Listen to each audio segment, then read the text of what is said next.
Friends, આખી મકાઈ તો તમે ઘણી બધી રીતે ખાધી હશે, પણ આજે હું તમારા માટે એવી રેસીપી લઈને આવી છું કે જેને ખાધા પછી તમે બીજી બધી રેસીપી ભૂલી જશો. એને તમે મકાઈની ભેળ, મકાઈની ચાટ કે પછી લીલી મકાઈનો ચેવડો પણ કહી શકો. અને ખાસ વાત શું છે ખબર છે? આ ચાટ આપણે કુકરમાં બનાવીશું અને એ પણ માત્ર 2 જ સીટીમાં.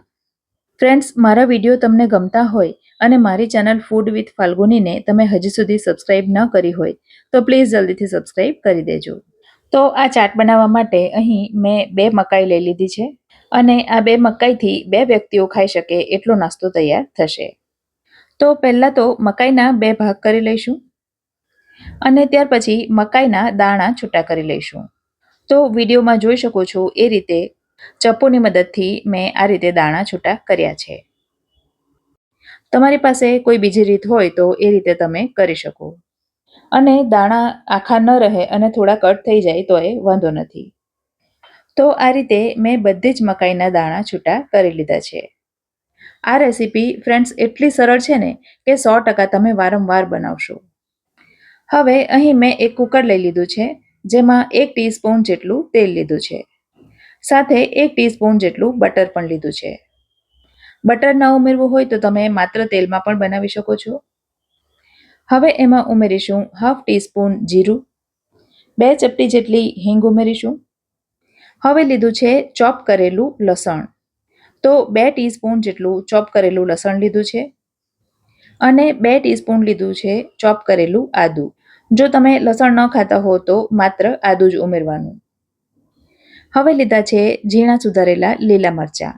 મેં 3 મરચાંને ઝીણા સુધારીને લીધા છે, પણ તમે જેટલું તીખું ખાતા હો એ પ્રમાણે મરચાં ઉમેરજો. હવે આ ત્રણેયને થોડા સાંતળી લઈશું જેથી એની કચાશ દૂર થાય. હવે ઉમેર્યા છે થોડા મીઠા લીમડાના પાન અને હાફ ટીસ્પૂન ઉમેરી છે હળદર. હળદરને પણ સાંતળી લઈશું જેથી એની કચાશ પણ દૂર થાય. અને હવે મકાઈના દાણા બધા અંદર ઉમેરી દઈશું. દાણા ઉમેરીને બધું મિક્સ કરી લઈશું. અને હવે એમાં ઉમેરીશું 1 ટીસ્પૂન ધાણા જીરું, 1 ટીસ્પૂન ઉમેરીશું કાશ્મીરી મરચું અને હાફ ટીસ્પૂન ઉમેર્યું છે મીઠું.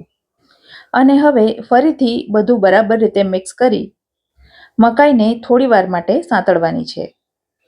તો ધીમી આંચ પર લગભગ 3 થી 4 મિનિટ સુધી એને સાંતળીશું. 3-4 મિનિટ થાય એટલે એમાં લગભગ 2 ટેબલસ્પૂન જેટલું પાણી ઉમેરીશું. તો આટલું જ પાણી ઉમેરવાનું છે, એના કરતાં વધારે પાણી નથી ઉમેરવાનું. હવે કુકરને બંધ કરી દઈશું અને મીડિયમ ગેસની આંચ ઉપર માત્ર 2 સીટી વગાડી લઈશું.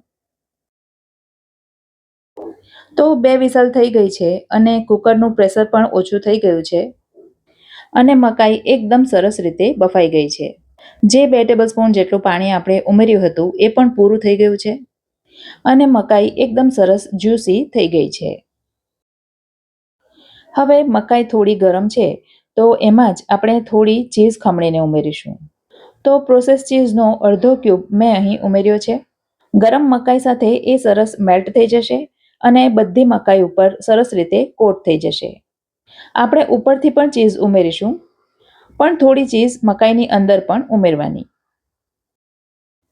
મિક્સ થઈ જાય એટલે એના ઉપર ઝીણી સુધારેલી કોથમીર ભભરાવી દઈશું.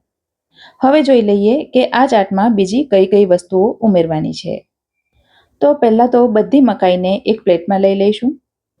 ત્યાર પછી એમાં ઉમેરીશું ઝીણી સુધારેલી ડુંગળી. ડુંગળી તમે ન ખાતા હો તો સ્કીપ કરી શકો છો. ઉપરથી ભભરાવીશું કોથમીર અને ઉમેરીશું ચણાના લોટની ઝીણી સેવ. ત્યાર પછી એના ઉપર છીણેલી ચીઝ ઉમેરીશું. આમાં ચીઝ ઉમેરી છે એટલે બાળકોને તો આ ચાટ ખૂબ જ પસંદ આવવાની છે. હવે ઉપરથી નીચવીશું લીંબુનો રસ. તો લગભગ 1 ટીસ્પૂન જેટલો લીંબુનો રસ મેં અહીં નીચવ્યો છે. અને છેલ્લે ટોમેટો કેચઅપથી ગાર્નિશ કરીશું. આ સિવાય તમે ઉપરથી ચાટ મસાલો અને મરીનો પાવડર પણ સ્પ્રિંકલ કરી શકો છો. એટલી બધી ટેસ્ટી આ ચાટ બને છે કે મારી ગેરંટી છે કે તમે વારંવાર બનાવશો. આજની રેસીપી ગમી હોય તો વિડીયોને લાઇક કરજો અને તમારા સર્કલમાં શેર કરજો. ફરી મળીશું આવી જ એક નવી રેસીપી સાથે. ત્યાં સુધી મને રજા આપો. આવજો.